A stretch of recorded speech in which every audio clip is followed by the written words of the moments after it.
So the Leadership Consortium owes its name and its origin from the fact that a consortium is in essence a grouping and a collective of ideas and thoughts. And it's embedded in the fact that leadership per se is not normally in the hands of one person. It should be a collective, it should involve different perspectives, it should involve a broad spectrum of what is possible from the leadership perspective.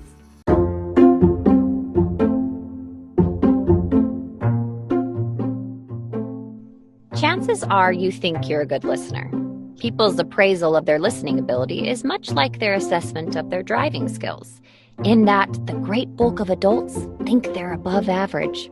Today, we are discussing an article Jack Zenger wrote for Harvard Business Review titled, "What Great Listeners Actually Do." It was the lead article in Harvard's Emotional Intelligence series book, Mindful Listening.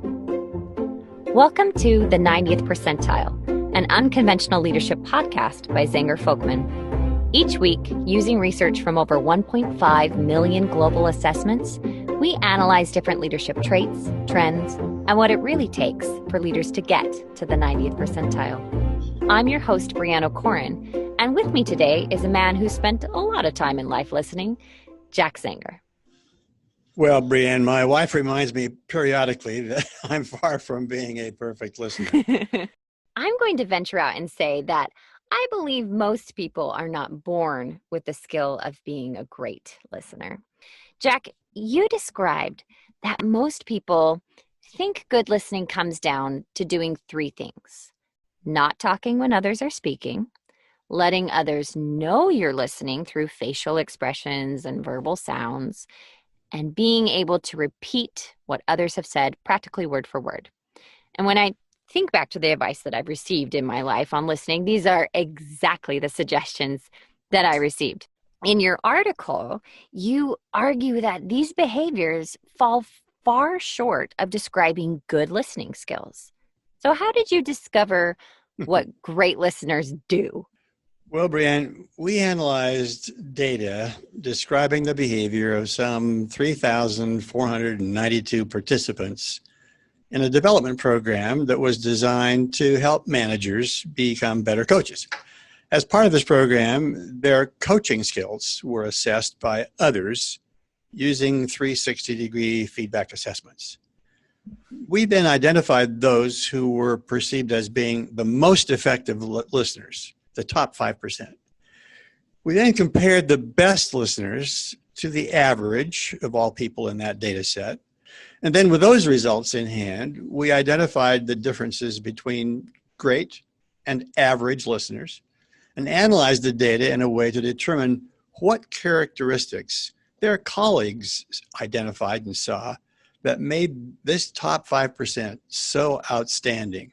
Mm-hmm. We found some surprising conclusions, along with some qualities that we expected to hear, and we grouped them into four main findings. First one was good listening is much more than being silent while the other person talks. To the contrary, people perceive the best listeners to be those who periodically ask questions that promote discovery and insight. These questions usually gently challenge old assumptions, but they do that in a very constructive kind of way. So sitting there silently, just nodding, does not provide sure evidence that a person is truly listening. It's probably true. But asking a good question tells the speaker that the listener has not only heard what was said, but that they comprehended it well enough to want further information. So good listening was consistently seen as a two-way dialogue rather than a one-way speaker, listener, kind of hearer interaction. In summary, the best conversations were active. And the second one you wrote about, I'm going to quote this. You said, good listening included interactions that build a person's self-esteem. The best listeners made the conversation a positive experience for the other party, which doesn't happen when the listener is passive or, for that matter, critical.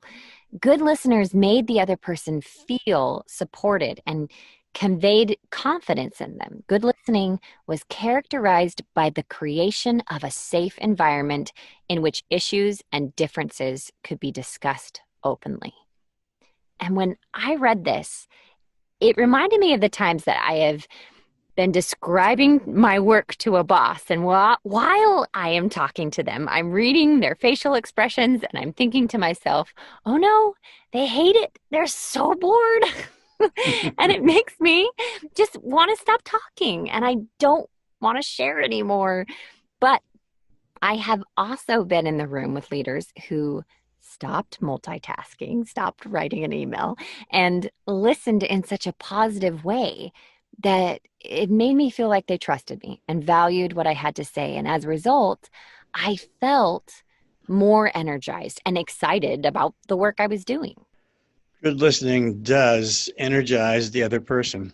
The third finding we made was that good listening creates a cooperative conversation. In these interactions, feedback flowed smoothly in both directions, with neither party becoming defensive about comments that the other person made. By contrast, poor listeners were seen as competitive, as listening only to identify errors in reasoning or logic, using silence as a chance simply to prepare their next response. You know, that might make you an excellent debater, but it doesn't make you a good listener. Good listeners may challenge assumptions and disagree, but the person being listened to feels that the listener is trying to help, not wanting to win an argument. The last finding was that good listeners tended to make suggestions. Good listening invariably included some feedback provided in a way others would accept, and that opened up alternative paths to consider. You know, this finding somewhat surprised me, since it's not uncommon to hear complaints that so-and-so didn't listen. He or she just jumped in and tried to solve the problem. The important point is that good listening is not passive. Again, it's active. Perhaps what the data is telling us is that making suggestions is not the problem. It may be the skill with which those suggestions are made. There also seems to be a difference between the good listener offering an observation or a question in contrast to jumping in with advice. Another possibility is that we're more likely to accept suggestions from people we already think are good listeners. Someone who is silent for the whole conversation and then jumps in with a suggestion may not be seen as all that credible. Someone who seems combative or critical and then tries to give advice may not be seen as trustworthy. One of my favorite analogies you gave was, quote, while many of us have thought of being a good listener, being like a sponge that accurately absorbs what other people are saying, instead, what these findings show is that good listeners are like trampolines. They are someone you can bounce ideas off of, and rather than absorbing your ideas and energy, they amplify, energize, and clarify your thinking. They make you feel better, not merely passively absorbing, but actively supporting. This lets you gain energy and height, just like someone jumping on a trampoline. Many conversations would benefit from greater focus and listening skill. So you broke up listening into different levels. Could you describe some situations and what level of listening is required? You bet. Let me start by describing the level of listening and then make some observations about when those levels are appropriate. Let's acknowledge that not every interaction requires the highest levels of listening. If my wife wants me to pick up something at the grocery store, I need to listen to be sure I'm going to get what she really wanted, but it doesn't require a deep conversation of the kind that I'm going to ultimately describe to you. But if I sense that we're going to talk about a complex, sensitive, very important topic to her, this calls for me to do several things. First, I need to provide the right environment. Level one is that the listener creates a safe environment in which a difficult or complex or emotional issue can be discussed. I think what struck me the most is that the most basic level of listening, a person is supposed to feel safe. If I stick my head into your office because my kid just threw up at school and I have to run and get her, even though I'm presenting at a meeting, I'm not afraid of that conversation. I know you'll understand. What's next? Level 2 is that the listener needs to get himself or herself into the right mindset.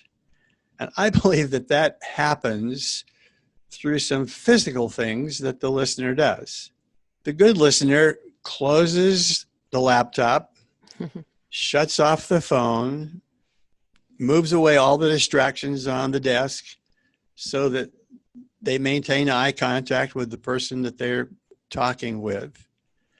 And the argument I want to make is that this behavior is not only conveying messages to the other person, it strongly influences how you, the listener, feel inside, what your mindset is.